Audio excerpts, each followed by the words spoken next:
सियासत दुश्मनी रखे तो रखे अपनी जगह, ये दोस्ती का सिलसिला तो चलता रहेगा। तुम दिखाओ अपनी कहानी, हम देखेंगे अपनी नज़र से। कला का ये सफ़र सरहदों से परे निकलता रहेगा। जी हाँ, मैं हूँ आपकी मेज़बान रिवाहा इमरान और आप देख रहे हैं मेरा यूट्यूब चैनल। आपने मेरे टाइटल्स को देखकर आपको समझ आ ही गई होगी कि आज हम किस मूवी के ट्रेलर पर रिएक्शन देने जा रहे हैं। अब सब यही कहेंगे कि मूवी तो 23 जनवरी को रिलीज़ भी हो गई और अभी तुम जो है ट्रेलर पर बैठी हो। तो मुझे ये वैसे ट्रेलर बहुत इंटरेस्टिंग लगा था जब ये मूवी आई थी, लेकिन क्योंकि उस दौरानिए में मेरी तबीयत बहुत ज़्यादा ख़राब थी, दैट्स वाई मैं उस पर रिएक्शन नहीं दे सकी थी। तो सोचा क्यों ना अब ये ट्रेलर देखकर आपके साथ जो है वो रिएक्शन दूं, क्योंकि धुरंधर मूवी के बाद अब ये मूवी की बहुत ज़्यादा हाइप देखी जा रही है और यकीनन ये वॉर से रिलेटेड है। सारी चीज़ें इस पे देखेंगे और इस पर अपना ओपिनियन आप लोगों के साथ शेयर करेंगे, अपना रिएक्शन देंगे और मेरी शायरी से मेरे बहुत पॉजिटिव रहने की या मेरे इस पॉजिटिव रिएक्शन के सिलसिले को आगे बढ़ाने की एक कड़ी तो मिल ही गई होगी। और वीडियो अब हम इसका रिएक्शन इसका ट्रेलर देखेंगे और उसके बाद इसका जो रिएक्शन है वो आप लोगों के साथ शेयर करेंगे। तो वीडियो को लाइक करना, शेयर करना और सब चैनल को सब्सक्राइब करना मत भूलिएगा। अभी रिलीज़ हो गई भी है, चूँकि मैंने अभी मूवी नहीं देखी, इवन कि मैंने अभी तक धुरंधर की जो है वो भी मूवी नहीं देखी। उसकी भी बहुत ज़्यादा हाइप थी, पाकिस्तान में बहुत ज़्यादा चर्चा में था और मुझे लगता है कि मुझे लाजमन वो मूवी देखनी चाहिए कि आखिर क्या उस मूवी में है जो इतनी चर्चा में है पाकिस्तान में। और ना सिर्फ पाकिस्तान में, इवन के जो ओवरसीज़ पाकिस्तानीज़ हैं वो तो बाहर जब ये रिलीज़ हुई धुरंधर, वो तो वहाँ जाकर स्पेशली इस धुरंधर मूवी को देखने के लिए गए और जाकर देख के आए और उसके बाद उन्होंने अपने रिव्यूज़ दिए। और बहुत सारे मतलब मैं इन्फ्लुएंसर्स देखती हूँ जो कि बाहर चले जाते हैं वहाँ जाके, स्पेशली वो इस मूवी को रिलीज़ होने के बाद देख के आए धुरंधर। और उसके बाद अब बॉर्डर 2 की बात करेंगे। मूवी मैंने अभी तक ना धुरंधर देखी है ना मैंने बॉर्डर 2 देखूंगी, लेकिन यहाँ पर VPN नहीं लगता है और आपको पता है यूट्यूब पे अभी मूवी नहीं आई। दैट्स वाई जो है मैं सिर्फ उसी का इंतज़ार कर रही हूँ, किस दिन जो है वो यूट्यूब पे आएगी तो मैं देख लूँगी, या नेटफ्लिक्स पे जिस दिन आएगी तो उस दिन मैं देख लूँगी। तो वैसे तो मैं नेटफ्लिक्स पे बहुत सारी इंडियन मूवीज़ देखती रहती हूँ और अभी कल मैंने एक मूवी का सिर्फ हल्का फुल्का सा स्टार्ट किया था। वो भी इंडियन मूवी थी, तेरे इश्क में। वो भी कोई वॉर से रिलेटेड ही लग रही थी। मैं जो है वो अभी पूरी मूवी देखूंगी, फिर उस पर भी अपना रिएक्शन दूंगी। तो लाजमी चैनल को फॉलो कर लीजिएगा। मुझे लगता है मैंने अपना इंट्रोडक्शन ही 3 मिनट का कर दिया, तो प्लीज़ ज़रूर फॉलो करें। अब अपना रिएक्शन जो है वीडियो देखने के बाद देखेंगे। चले आए ट्रेलर देखते हैं। आप लोग मेरे साथ ट्रेलर देख ही लें दोबारा से, यकीनन आप सबने ट्रेलर देख लिया, लेकिन मेरा रिएक्शन तो देखें। मैंने तो आप लोगों के साथ देखना है ना, तो देखते हैं और उसके बाद उस पर अपना रिएक्शन देंगे। और जब भी बात आती है वॉर की, इवन के कोई भी इस तरह की मूवी हिंदुस्तान में बनती है बॉलीवुड में जिसका कनेक्शन जो है वो पाकिस्तान से होता है, तो मुझे लगता है कि सनी देओल को ज़रूर कास्ट किया जाता है। और इसको भी देखेंगे कि इस बार उनका क्या रोल रहा है, वो सारी इस ट्रेलर से जानने की कोशिश करेंगे। तो लेट्स स्टार्ट द वीडियो।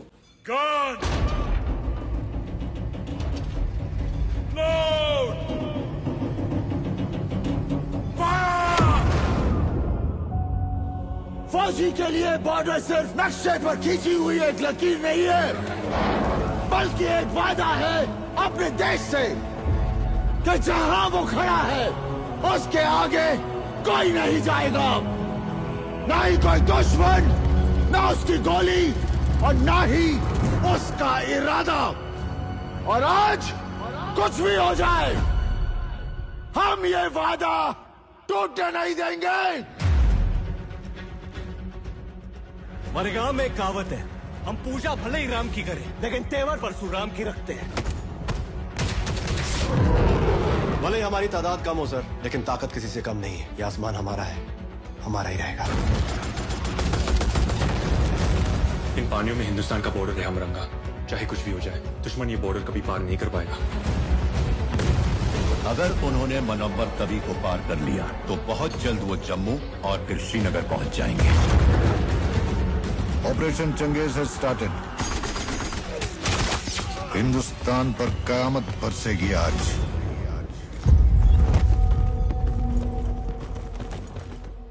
हम दोनों का जी घबरा हुआ है। घबराने की तो कोई बात ही ना है। फौजी हूँ, वापस तो आना ही है, या तो जीत कर या याद बनकर, लेकिन आना जरूर है। चंगा मेरी सुतीली माए, चलता हूँ, असली माँ का बुलावा आ गया। रेस में तो आज तक रहा ना, और अगर हरा दिया तो सबके सामने सलूट मारूंगा तुझे।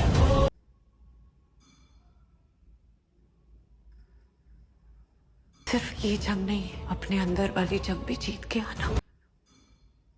जब आर्मी, एयरफोर्स और नेवी एक साथ हो जाए तो फिर हमें कोई नहीं हरा सकता। Let's give them hell, brothers.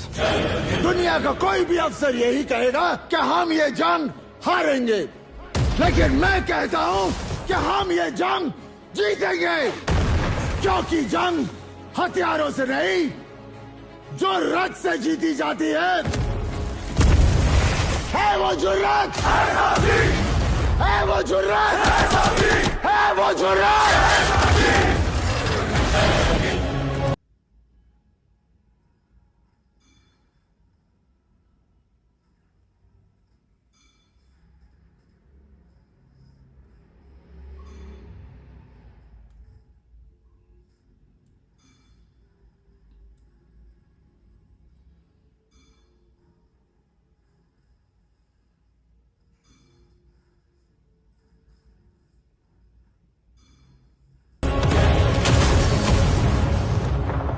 अफसर कह रहे थे कि हिंदुस्तानी डरपोक कौम है, हम 10-15 हजार मार देंगे तो बाकी तो हमारे तलवे चाटने को भी तैयार हो जाएंगे। तुम हमें क्या हराओगे? अरे तुम्हारे पाकिस्तान में इतने लोग नहीं जितने हमारे यहाँ ईद पर बकरे काटे जाते हैं।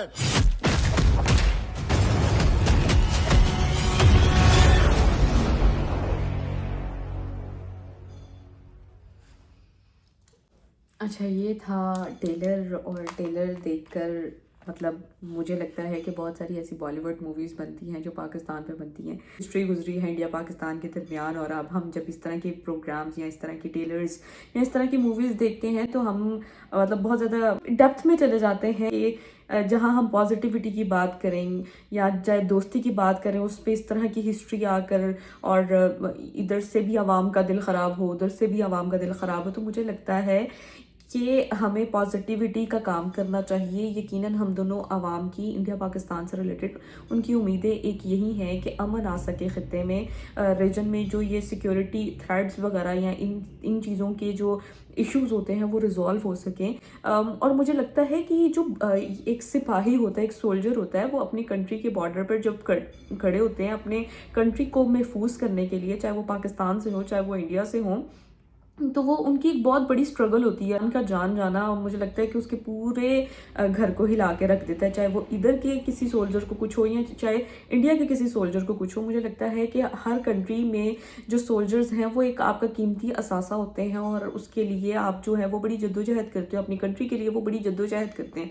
तो हम उनको अप्रिशिएट ही करते हैं कि वो जिस तरह अपनी कंट्री के लिए काम कर रहे होते हैं, चाहे वो पाकिस्तान की आर्मी हो चाहे वो इंडिया की आर्मी हो, वो अपनी कंट्री के इंटरेस्ट के लिए काम कर रहे होते हैं। लेकिन मुझे ऐसा लगता है कि वॉर को ख़त्म कर देना चाहिए, क्योंकि अब ये जो सिलसिला मतलब जैसे हमने मई में भी देखा एक वॉर का, मुझे लगता है मैंने अपनी लाइफ में या अपने होश में, पहले तो हिस्ट्री पढ़ा करते थे, उस पर प्रोग्राम्स किया करते थे, उसमें देखा करते थे कि जिस तरह 1971 की वॉर हुई, उसके बाद 65 की वॉर, इस तरह की हमने बहुत सारी किताबें देखी, बहुत सारे जो प्रोफेसर्स हैं उन्होंने किताबें लिखी, डॉक्टर इश्तियाक साहब ने भी लिखी, उनसे तो मतलब काफ़ी प्रोग्राम्स भी हम लोगों ने किए कि क्या क्या इसकी रियलिटी थी क्या नहीं थी। बहुत सारे प्रोग्राम्स भी आप हमारे साथ जब से हमने यूट्यूब पे काम करना शुरू किया तो देखे। उसके बाद जो रियल लाइफ में हमने वॉर जो देखी, उसका सिलसिला देखा, तो मुझे लगता है कि ये वॉर सिर्फ कहने की हद तक ठीक है, लेकिन अगर हम एक आम यूथ की बात करें, मतलब हम जैसे आम आवाम की बात करें, तो इन चीज़ों को हमें अपनी ज़िंदगियों से बहुत दूर तक फेंकना चाहिए। वो सिर्फ और सिर्फ जब हम एक जंगजू या उनकी एक स्टोरीज़ पढ़ा करते थे, वो वहाँ की मतलब वो एक अलग ही मतलब किस्म की स्टोरीज़ जब हम पढ़ते थे, हम कहते थे कि इतना मतलब स्ट्रगल किया लोगों ने, इतनी ज़्यादा चीज़ें फेस की, और आज अगर हम यहाँ पर बैठ के प्रोग्राम कर रहे हैं तो उसके पीछे हमारे लोगों की इतनी स्ट्रगल रही, चाहे वो कोई भी कंट्री की जो आर्मी हो, चाहे वो कोई भी हो, चाहे वर्ल्ड वॉर 2 में देख लें, किसी का फ़ायदा तो हुआ नहीं, उल्टा बहुत सारे लोग जो हैं उनको अपनी जानों से हाथ धो बैठना पड़ा। और पाकिस्तान में भी यकीनन ये जो मई वाली वॉर हुई थी उसमें हमने दोनों तरफ देखा कि दोनों तरफ ही नुकसान हुआ, और लिटरली दिल ही दुखता है जब वॉर वाली कंडीशन होती है और आवाम के दिलों में नफ़रतें आती हैं। मतलब क्योंकि हर इंसान को अपनी कंट्री से बेहद मोहब्बत होती है, जब वॉर वाली बात आ जाती है, चाहे मैं भी हूँ या कोई भी इंडिविजुअल हो, वो अपने जब वॉर वाली कंडीशन आती है तो वो नेशनल हो जाता है कि कहीं ना कहीं उसके सेंटिमेंट्स हर्ट होते हैं। यकीनन वॉर वाली जब कंडीशन आती है तो दोनों कंट्रीज़ की जो आवाम है उनके सेंटिमेंट्स हर्ट होते हैं। तो मुझे ऐसा लगता है कि चीज़ों को बेहतर करने के लिए हम लोगों को वॉर की जगह कुछ ऐसा प्रोडक्टिव काम करना चाहिए। इवन हमारा जो सिनेमा है वो इतना ज़्यादा नहीं पॉपुलर, लेकिन अगर हम बात करें बॉलीवुड की, तो बॉलीवुड की मूवीज़ बहुत ज़्यादा मतलब जो है एक रेवेन्यू जनरेट करती हैं, बहुत अच्छा है उनका एक बजट होता है, सारी चीज़ें बहुत अपनी अपनी जगह पे बहुत अच्छी होती हैं।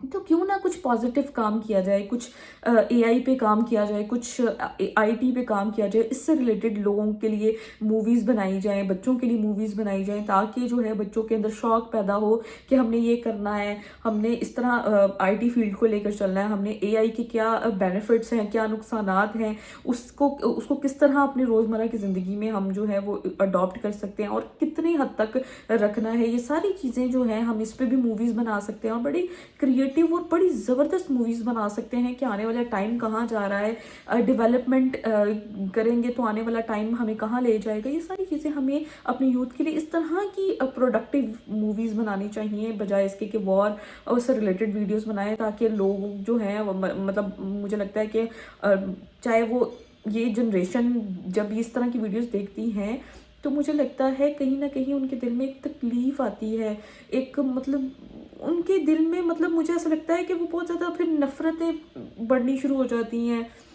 तो मुझे लगता है इसको ख़त्म करने के लिए हमें नेक्स्ट स्टेप जो है वो पीस का जो है एक पॉजिटिविटी का कदम इस तरह उठाना चाहिए कि अपने हम जो मीडिया इंटरटेनमेंट के जो ज़राए हैं, जिस तरह ये हमने बॉर्डर 2 का एक ट्रेलर देखा, उस पर इस तरह के मीडियम को हम एक पॉजिटिव वे में इस्तेमाल करें। हमारे पाकिस्तान में भी जो हमारा जो ये सिनेमा हाउस है, हमें इन चीज़ों को बेहतर करने की ज़रूरत है, बल्कि जो एक आइडियोलॉजी मतलब रिजिड आइडियोलॉजी है उस पर ना चलते हुए हमें कुछ प्रोडक्टिव और इंफॉर्मेटिव काम करना चाहिए, ताकि आने वाली जो हमारी यूथ है, हमारी जो नस्लें हैं, वो कुछ नया करके कुछ हेल्दी और प्रोडक्टिव करके दिखाएं। जब जहाँ पर जिन सोसाइटीज़ में टेररिज्म आज ख़ुद मतलब हम पाकिस्तान में रहते हैं और पाकिस्तान में हम देखते हैं आए दिन कोई ना कोई इस तरह टेररिज्म एक्टिविटी होती है, इवन इंडिया में भी इस तरह टेररिज्म एक्टिविटीज़ हम देखते हैं। तो मुझे ऐसा लगता है कि हमें कुछ प्रोडक्टिव ऐसा करना चाहिए ताकि लोग जो हैं उनका टेररिज्म की तरफ ध्यान ही ना जाए, और जो टेररिज्म फैला भी रहे हैं उनके ख़िलाफ़ जो है वो इस तरह मतलब उनको ऐसा एजुकेट करना चाहिए या उनके इस तरह की मूवीज़ बनाकर, ताकि वो इन कामों से दूर हो जाएं और कुछ प्रोडक्टिव अपनी सोसाइटी को दें। तो मेरा यही मैसेज है, और यकीनन मुझे ऐसा लगता है कि मेरा मैसेज पता नहीं कौन पसंद करता है या नहीं, कोई नहीं भी करता, यकीनन सबके अपनी अपनी एक ओपिनियन है। तो मेरा ये ओपिनियन है, हमें पॉजिटिव रहना चाहिए, हमें रीजन में पीस लेकर आने के लिए जद्दोजहद करनी चाहिए, और मुझे लगता है कि हम कर सकते हैं। अगर कोई इंसान, वो एक शाहरुख खान की मूवी का डायलॉग है कि अगर आप किसी चीज़ को शिद्दत से चाहते हो तो पूरी कायनात उसको आप तक पहुंचाने में लग जाती है। तो यकीनन अगर आप किसी चीज़ को शिद्दत से चाहोगे तो आप वो करके दिखा सकते हो। हमारी यूथ में इतनी पावर है। मुझे ऐसा लगता है बीइंग अ गर्ल, जिस सोसाइटी में मैं रह रही हूँ उस सोसाइटी में रहते हुए अगर मैंने सोचा है कि मैंने ये काम करना है, फॉर एग्जांपल जब मैंने अपना यूट्यूब का करियर स्टार्ट किया था तो मुझे मेरी स्टडी में पॉज आ गया था, जस्ट बिकॉज थोड़ा सा फाइनेंशियल चीज़ें उस तरह नहीं थी। लेकिन फिर मैं अपने चैनल पर काम करना शुरू कर दिया और फिर सारी चीज़ें उस तरह, यानी कि 1-2 साल 3 साल करने के बाद फिर मैंने एमफिल स्टार्ट किया। जब मेरे वालिद साहब की मतलब उनकी तबीयत हमें पता चल गया था तो मेरे फादर ने कुछ नहीं देखा, बल्कि उनको मेरी फ़िक्र थी, उन्होंने मुझे एमफिल में एडमिशन करवाया। और एडमिशन के बाद मैंने स्टडी कर लिया। अब चूँकि वो इस दुनिया में नहीं है, लेकिन मुझे लगता है कि वो आज भी मेरी हर एक याद में, मेरे दिल में वो ज़िंदा है, क्योंकि उनकी हर पॉजिटिव बात जो है मुझे जो है वो एक सोसाइटी में एक अच्छा काम करने के लिए मोटिवेट करती है। और अगर आज मैं यहाँ पर बैठी हूँ, एक तो उसके पीछे बहुत सारी मोटिवेशंस हैं, बहुत सारी दुआएं हैं, दुआएं होती हैं आपकी, आपके पेरेंट्स की, तो आप उनके लिए कुछ प्रोडक्टिव करना चाहते हो। तो मैं ये चाहती हूँ कि अगर इंसान चाह लेता है ना, तो वो एक ना एक दिन ज़रूर करके दिखाता है। तो क्यों ना कुछ प्रोडक्टिव किया जाए। एक पॉजिटिव नोट के साथ हम इस वीडियो का एंड करते हैं। अपनी कीमती राय का इज़हार नीचे कमेंट सेक्शन में ज़रूर कीजिएगा। नेक्स्ट प्रोग्राम तक के लिए हमें दें इजाज़त। Thank you so much.